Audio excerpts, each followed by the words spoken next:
meni odvalil kamen od srca, kajti veliko je bilo v teh 6 mandatih želja mene kot župana, da končno pripeljem neko investicijo.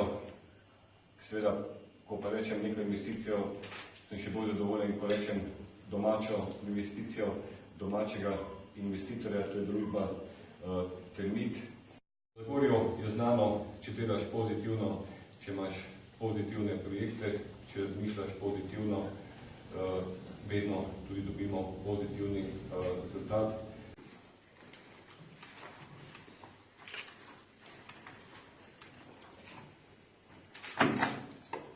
In ker je v Zagorju najbolj simpatičen otroški zbor, najboljšo zgodbo, smo se odločili, da bo to v Zagorju. Potem smo prišli v kontakt z gospodom županom. Gospod župan nam je priskočil na pomoč, verjel pa podjetje Termit. Potem smo nam priskočili na pomoč še gospod minister in gospod Taruti in mi smo zdaj tukaj.